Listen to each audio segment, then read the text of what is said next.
But tonight, I would like to say about my teacher, Dr. Hayashi, that during the course of my lectures, I had very little to say. I talked about Dr. Usui more than Dr. Hayashi. Dr. Hayashi was a great man, and he was a retired naval officer, about 45 years old, when he met Dr. Usui. And Dr. Usui said, "What are you doing?" He said, "I am a naval officer and I am in the reserve now, but I have retired." And he said, "You are too young to retire. So therefore," he said, "the best thing for you to do is to study Reiki with me and work for mankind. Save their lives and aches and pains, so why don't you do that?" And he accepted immediately and said, "I will try." So after years of serving Dr. Usui, when Dr. Usui passed on, he had a family and children, but instead of picking out of his family, he said, "Hayashi, you are going to be the next master." And so he accepted, and when Dr. Hayashi went into transition, the same thing happened. He had a son and a daughter, but none of the family was mentioned, and he said, "Takata, you are going to carry on my work." And so I accepted, and so this continued until this year. But on January 1st, morning of 1st, 1940, about 4 a.m. in the morning, I was naturally asleep. But then in this dream or in vision, I just saw Dr. Hayashi dressed in a white kimono and a white cap, a skirt, and with a fan in his hand. He crossed my room 3 times. And then the swish of the cactus skirt breathed into my face, and I woke up. My eyes were wide open, and I even felt the breeze on my cheek. Then I said to myself, "Oh, something big is going to happen. What is it? I do not know. But I should write to Dr. Hayashi and ask if there was any change or was he planning to visit Hawaii again." At that time, my daughter, who was attending school in Tokyo, lived with the Hayashi family, so I wrote to her. And she said, "Everything as usual, no change. And everybody well and everybody happy." That was the answer I got to my daughter. So I tried to forget about this incident, but the more I tried to forget, the more vivid the image of Dr. Hayashi would come out. And so finally, I left home in March, late March, and arrived about April 3rd in Japan, without any correspondence.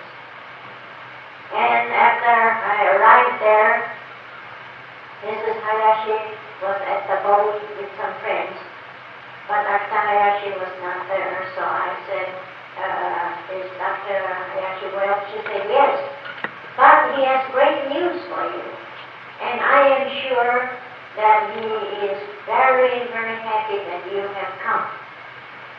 And so we rushed to Tokyo from Yokohama, and greetings were said, and I looked at the master's face, and there were no physical change.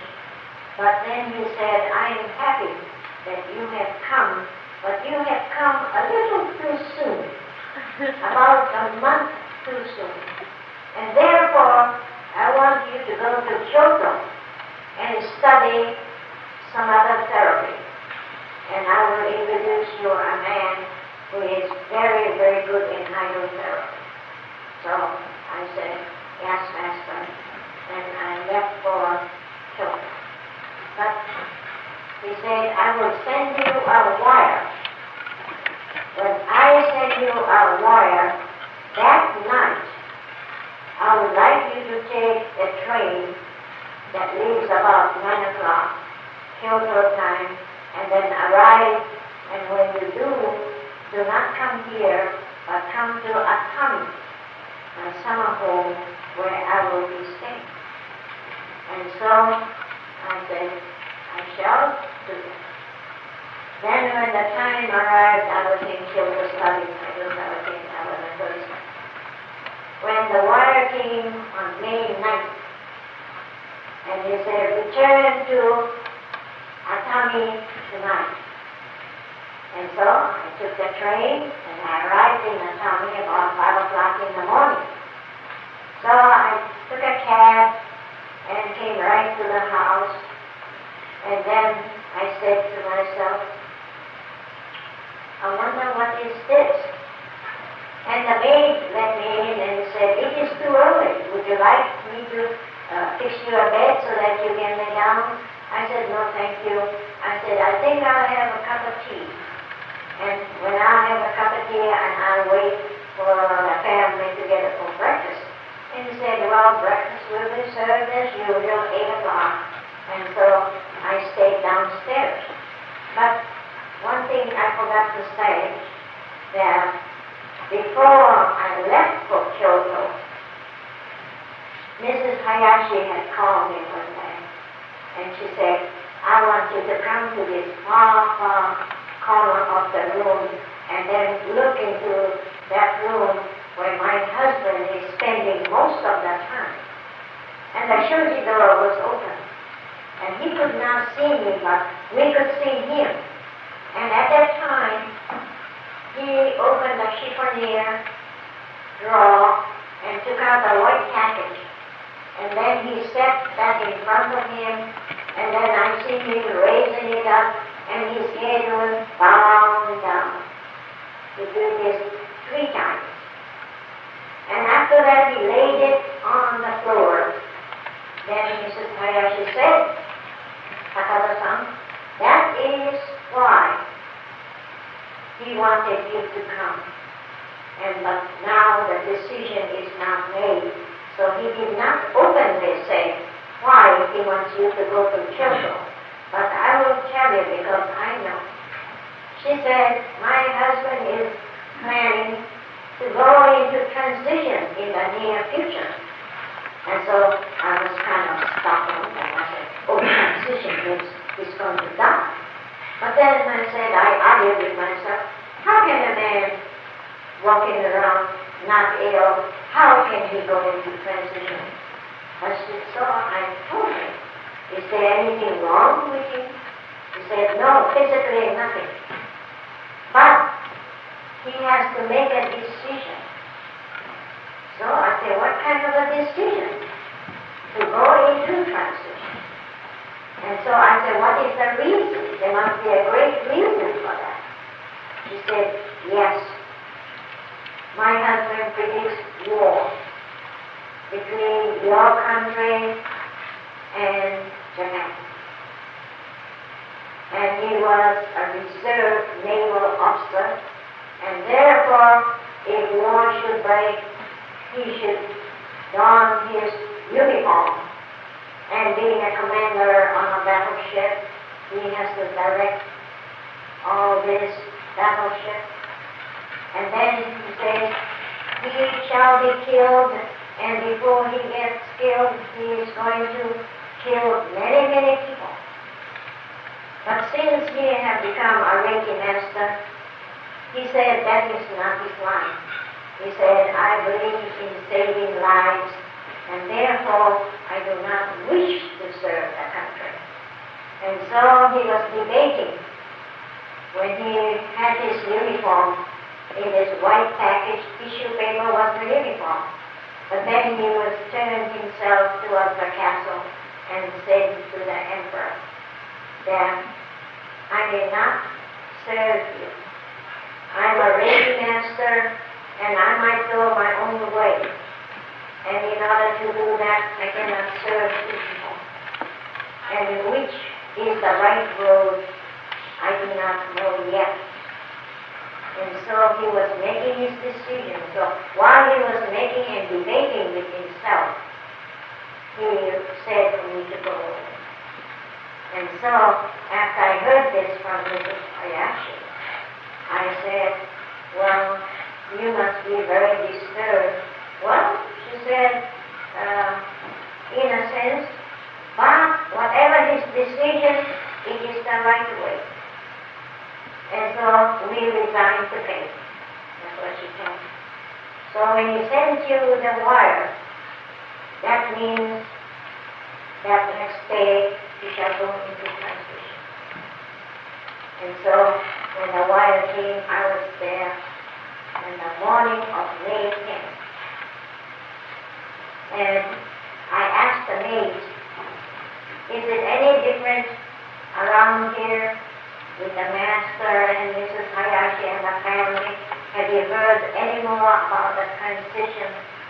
And the maid said, we do not hear anything that is of private. He said, we only work here, and you know more than I do. And so I said, if that's so, that was all.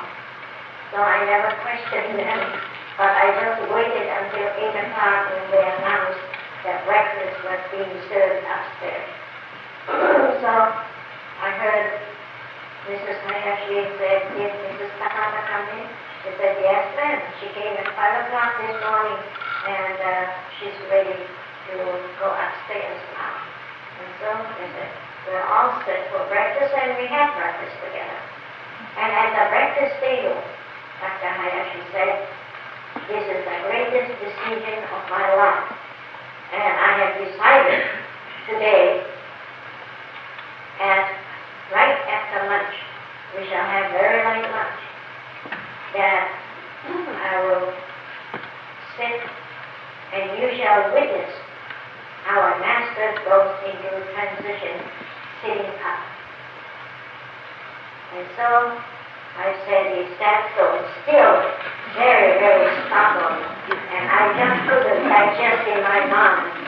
And he said, by 10 o'clock, many people from all parts of the country will be arriving. And they were the important Reiki supervisors. And so he said, my wife and 5 other people in Japan and yourself, that makes us 7. He said, will be the teachers that they will have in all Japan, including my wife. So I said that. But you will carry on the Hayashi. And so he said that you will receive the studio and the house, all the property in Tokyo. And I said, where will Mrs. Hayashi go? She said she will go to a country home in Shizuoka. And of course, my daughter has married, she's out. And I have a son, but he will find a place to live, and he shall go out after the funeral. And so everything was set, and he said the family understands all this, but then I have a written will to the society, Reiki Society, that you are to carry on the work as Reiki Master of Japan and all over the world. He said, so I said that is a very big order, but I'll do my best. And I said, with humility, I accept the honor. That's what I said. And he said, I know you can do it. So we had breakfast, and many things were said. And everything in private, and with his family, and I was sitting there. And he told me about the war. So I, like a very innocent child, I asked him this question. If it's going to be war, I said, who's going to win the war? I said, I'd like to know. I suppose that will be a very common question if anybody confronted that. Then he smiled and he hesitated. He said, in the beginning, Japan was prepared, and with all her might and force, she blasts all around, and she will even go to Hawaii, and you will receive the greatest shock that your island will be bombed. But then the war continues and continues, and Japan is a small nation, and finance and all the material does not last too long. So, in the long run, Japan thought she was great, and she wins in the beginning. She would even go to the Philippines and even to Hawaii. But he said, this cannot be continued. So naturally, in the end, there shall be a surrender, because the emperor feels that he didn't want to kill all of the Japanese. And so, exactly as he has said, this war materialized, but it was in May 10, 1940. And the war came 1941, December 7th. But many things that he has said, and he said, do not open your mouth, otherwise you are going into the concentration camp. So I said, is that so? And then I said, what are you going to do after the transition? He said, there is no such thing as death. There's no such thing as death. He said, only a great change. And when I go into transition, I'll be on the other side, trying to repair things, and then have an understanding with the great nation of your country and Japan to once more get together and then an understanding. He said, right now, he said, President Roosevelt does not listen. He wants to be 4 times president. That is what he said. Therefore, he does not lend an ear. And so everything is shut up. So, therefore, you think it will be a great war. All of a sudden, he said, no, this thing is just cooking and cooking right now. But I want you to keep your mouth shut so that you don't get into trouble. So I said, when is this going to materialize? That when the United States and Japan are going to be in harmony again and receive the understanding? He said, 1950. I said, that's a long ways. He said, the war will last 5 years, but it is after the war. In 1950, he said, the Congress will pass a law saying that all aliens, like your father and mother, that came as immigrants, if they so desire to become a citizen of the United States, he said, they shall become one. And that is the truth. And that is the first enlightening story. And from there on, he said, the United States will repair Japan, and Japan will soon stand on her own feet again. And everything what he has predicted came out exactly as he predicted. I did not dare open my mouth. I kept my mouth shut until 1950. And when Congress did pass the law, and all the citizens, the senior citizens are becoming citizens of the United States. And they have power to vote. And so I said, after all, Dr. Hayashi said that, and so there was no death. He went into change, a great change, and he's waiting over them. And that was a great realization to me. And I really did appreciate all those messages that I got before. And so, I'm going to tell you that 12 o'clock we set, and we had very light lunch. I know we had strawberries for them. And then after that, 1 o'clock, he walked out of his room, and in this very holy room, where he had a scroll, and he laid a mattress with white silk covers on a mattress.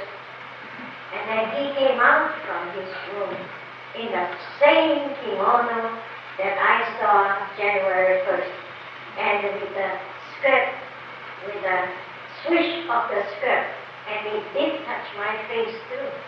That day, as I sat down and then waited for him to pass, and I said, that's what I saw. And that is what I saw January 1st. Then he sat with an armrest, and he said, my dear friends, you are all assembled here today, but he said, this is not sorrow, because this is no death. He said, I shall play my favorite music. And with this music, and I will still sit in silence and wait for the stroke to come. And he said the first will be a mild one. And at the 10 after 1, he said, I noticed that the first stroke has come, but I have no pain. That's what he said. And then in another 10 minutes, he said the next will come. But I will not go at the second, but with the third, I shall go. And so he said, I shall ask my wife to come sit right behind the mattress and then hold me, that when I should begin to fall backwards. And so the wife raced in, and on the third, exactly at 20 after 1, came the third stroke. Even with the second, he said, I feel that the second has come, but there's no pain. And then with the third, he went down with a big, broad smile on his face, and that was the end of Hayashi. But he sat, and he didn't even budge nor move, and that's how a great master went into transmission. And there were about 18 to 20 people witnessed that transmission. And so the daughter-in-law and I stayed at that place. And the son went to get a doctor. And he came back with the doctor, and the doctor said, oh, what a beautiful face. What a beautiful transition. He did not struggle a bit. Even I'm a doctor, but I don't think I would have an easier death like this. And so he said, bellow, and then he gave the bellow to us. And that night at 10 o'clock, the body and the coffin was moved to Tokyo in a first. And the daughter-in-law and I stayed there 3 days to clean the house and pack the house and to lock up the place. And then we went back to Tokyo, and the funeral services were 10 days. And all that time he lay in state in the treatment room. This is where the Reiki room, and people from all over Japan came and paid their respect. But the most unusual thing was that there was absolutely no change in his comfort, no change in the physical. And he remained such a very beautiful person with a big smile. Then the funeral, on the 10th day, he was cremated and buried in one of the temples in Tokyo. And that was a great passing on a great man. Then I received all the Tokyo residents and the students. Then when I really came to sit down and analyzing things, that what I had received and what responsibilities I was going to have, I asked Mrs. Hayashi, I said, please, Mrs. Hayashi, will you stay here 10 years? She said, why?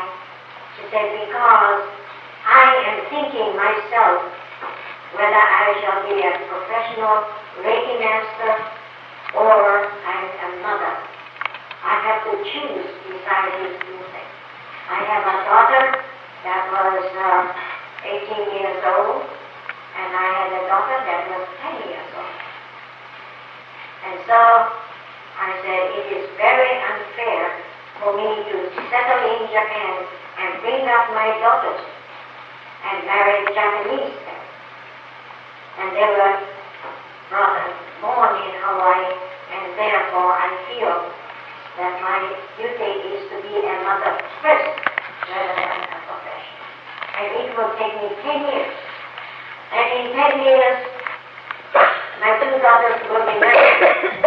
Then I said I can come home freelance with no strings tied, and I shall sit here forever and ever. So Mrs. Hayashi said, you have the heart in the right spot. After all, you are human. I said, yes, very much so, when I have to decide for my family, for my career. And so I said, will you watch the house and we will run this place for 10 years and you are still young? So she said she will. And what happened in the 10 years? And my brothers grew, my daughters grew, and they were married. But then there was this war that came between Japan and the United States. In the studio part. And she made small pigeonhole apartments, 7 apartments, and she housed refugees. And then her European built home in the front part of the house. She had rented to an American major, and another part of the house to American sergeant. And so she received, had no trouble feeding herself and bringing up her family. And so she was comfortable. So she could do the little charity work and not charge rent to the refugees that lost everything in the fire. But I did not receive her until 14 years later. 14 years later, when I met her in Tokyo and so on, she said, tears and tears, cried, and she said, you are the owner of this house, but when you come home, to your own home, there's only standing room only. And forgive me for renting all this. I said, no, circumstances made you do it, not because you wanted to do it.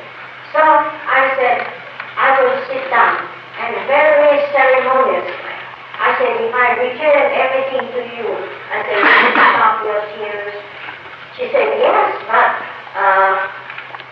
what are you going to do? I said, I'm going back to Hawaii, and I said, I have Hawaii, it may be a small island, but that's my home. And then I have 48 states, the United States, so I said, I will make a living anyhow. So don't worry about me, but this is now officially yours. I said, I'm giving it back to you, so no tears and no tears. And ever since that, the Hayashi family are living there now. And that is the story of a great master who went into transition without aches and pains.